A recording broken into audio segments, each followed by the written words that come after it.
Good morning friends. GST platform के YouTube channel में आप सभी का स्वागत है। जी हाँ फ्रेंड्स, 50 लाख की लिमिट 10 लाख रुपीज हो गई है। और अब आप अगर 10 लाख रुपए से ऊपर का गुड्स सेल करते हैं और उस 10 लाख रुपए की रिसीविंग आप दिखाते हैं, कंसिडरेशन दिखाते हैं, तो अब आपको टीडीएस काटना मैंडेटरी हो जाएगा। भले ही आपका टर्नओवर 50 लाख रुपए जो है उस पर्टिकुलर ट्रांजैक्शन में हुआ है। ये अमेंडमेंट आ चुका है बजट 2024 के अंदर सेक्शन 206(1)(f) में।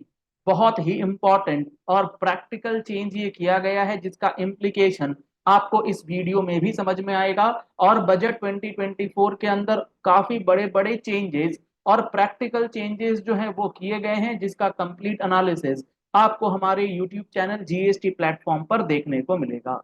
तो आप इस बात को समझिएगा कि सेक्शन 206(c) के अंदर जो 1(f) प्रोविजन था, उस प्रोविजन को अब गवर्नमेंट ने अमेंड किया है। और गवर्नमेंट ने क्या बातें वहां पर लिख दी हैं, आप उस बात को एक बार मैं दिखाता हूं। प्रोविजन किस तरीके से गवर्नमेंट ने फ्रेम किया है, और फिर अभी की जो लिमिट है 10 लाख रुपए नहीं, 50 लाख रुपए, उसका क्या इम्पैक्ट और उससे आपको किस तरीके से एक्स्ट्रा बर्डन पड़ेगा। यहां पर आप देख पा रहे हैं सेक्शन 206(1)(f) ये कहता है, every person being a seller, कोई भी पर्सन जो कि एक सेलर है और वो रिसीव करता है कोई भी amount as a consideration for sale, motor vehicle पहले था, अब यहां पर चेंज कर दिया गया है मोटर व्हीकल के साथ एनी अदर गुड्स, कोई भी गुड्स जो भी गवर्नमेंट चाहे तो स्पेसिफाई कर दे, उसकी वैल्यू अगर 10 लाख रुपए से ऊपर की है तो आपको टीसीएस जो है वो कलेक्ट करके जमा कर देना है। मान लीजिए एक पर्सन है रामू, सेलर है। समझिएगा प्रैक्टिकल एप्लीकेशन किस तरीके से यहां पर किया जाएगा। सेलर ने, रामू ने, एक सेलर जो है उसने श्यामू को, जो परचेजर है, गुड्स सेल किए हैं मान लीजिए 15 लाख रुपए के। ये जो गुड्स हैं ये नोटिफाई गुड्स हैं, गवर्नमेंट ने नोटिफाई कर दिए हैं। अब ये 15 लाख रुपए की जो सेल करी गई है इस श्यामू को, तो रामू क्या करेगा, इस 15 लाख रुपए के ऊपर 1% का टीसीएस जो है वो कलेक्ट करेगा। यानी कि 15,000 रुपए टीसीएस कलेक्ट करके श्यामू के पैन पे जमा कर देगा। सर ऐसा ही प्रोविजन तो हमारे पास सेक्शन 206(c)(1)(h) के अंदर था। बिल्कुल आप सही सोच रहे हैं कि 1(h) के अंदर भी था, लेकिन अब 1(h) में लिमिट क्या थी। 1(h) की अगर बात करें तो 1(h) के अंदर अगर आप देखेंगे तो रामू ने जो ये इसको सेल करी है, अभी कितनी करी है, अभी 15 लाख रुपए की करी है।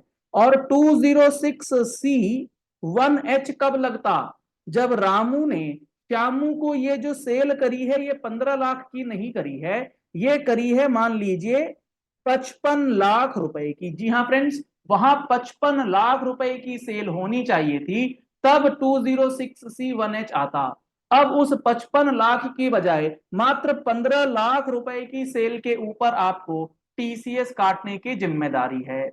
206(c)(1)(h) कहता है कि 55 लाख रुपए की जो सेल करी गई है इस श्यामू को, और जब ये 55 लाख रुपए रामू रिसीव करेगा तो 50 लाख रुपए से ऊपर जितना अमाउंट है, यानी कि 5 लाख रुपए के ऊपर 1% नहीं, 0.1% का टीसीएस कलेक्ट करके जमा कर देगा। वहां पर एक कंडीशन ये है कि 50 लाख रुपए से ऊपर की वैल्यू पर आपका प्रोविजन 206(c)(1)(h) लगेगा।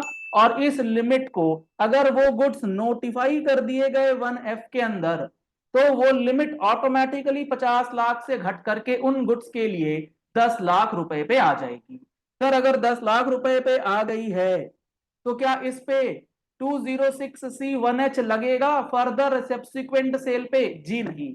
अगर वो नोटिफाइड गुड्स 1(f) में कवर हो गए तो उसको फिर 1(h) के अंदर नहीं आप लाइबल करेंगे, ना ही आप उस पे कोई भी टीसीएस 206(c)(1)(h) में काटेंगे। 1F में जो आ गया वो 1F के अंदर ही रहेगा। इस बात को अच्छी तरीके से आप समझ लीजिए। दूसरी इसमें प्रैक्टिकल बात जो निकल के आएगी वो ये निकल के आएगी, रामू जो सेलर है जब वो 1F में टीसीएस कलेक्ट करेगा, यानी कि सेल की वैल्यू 10 लाख रुपए से ऊपर होगी और उसको टीसीएस काटना होगा, तो उसे ये चेक करना होगा कि उसका प्रीवियस ईयर का टर्नओवर, प्रीवियस ईयर का ग्रॉस टर्नओवर 1 करोड़ रुपए से ऊपर है या नहीं। यानी कि 1F जो एप्लीकेबल है उसके लिए थ्रेशहोल्ड लिमिट है 1 करोड़ रुपए। जबकि 1H के लिए जब रामू चेक करेगा तो उसे प्रीवियस ईयर की टर्नओवर चेक करनी है और वो है 10 करोड़ रुपए। यहां पर भी लिमिट में बहुत बड़ा हेर फेर कर दिया गया है। 10 करोड़ की लिमिट 1 करोड़ कर दी गई है। इसका कल प्रैक्टिकल एनालिसिस आपको हमारे चैनल पर मिलेगा। तो यहां 50 लाख की लिमिट 10 लाख, 10 करोड़ की लिमिट 1 करोड़ पर आ गई है। तो आप अगर नोटिफाइड गुड्स की डीलिंग में हैं, जो कि गवर्नमेंट नोटिफिकेशन के थ्रू लाएगी अगले महीने, जब लेकर के आ जाए, आपको टीडीएस और टीसीएस के जो ये प्रोविजंस हैं जिसमें मेजर मेजर मेजर चेंज किया गया है इस बजट 2024 के अंदर, उसमें आपको ध्यान रखना है। नहीं तो नॉन कंप्लायंस होने की क्रम में आपको इंटरेस्ट, आपको penalty, late fees for non filing of GST returns नहीं, टीसीएस की स्टेटमेंट्स जो हैं वो भरनी पड़ सकती हैं। और जैसे ही आप ये डिटेल्स, ये स्टेटमेंट्स फाइल कर देंगे तो आपका जो परचेजर है, यानी कि ये श्यामू जो परचेजर है, इस परचेजर के 26 AS में ये सारे के सारे गुड्स परचेज दिखाए जाएंगे और उसकी जीएसटी के टर्नओवर अकॉर्डिंगली रिकंसाइल करवा लेगा गवर्नमेंट कि भाई कि तुमने ये इतने इतने गुड्स परचेज किए हैं, इसके रिलेटेड सेल्स बताओ कहां पर क्या है। तो काफी ज्यादा डेटा रिकंसिलिएशन और बहुत सारा डेटा माइनिंग जो है अब आप समझ सकते हैं इनकम टैक्स के हिसाब से किया जाएगा।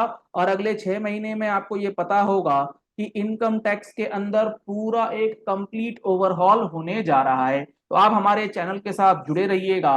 जीएसटी के साथ साथ इनकम टैक्स के जो मेजर अमेंडमेंट्स है वो भी आपको, और नया इनकम टैक्स का जो लॉ आने वाला है उसकी भी पूरी इंफॉर्मेशन आपको हमारे चैनल पर मिलेगी, जिस तरीके से जीएसटी के प्रोविजंस के लिए बताई जाती है।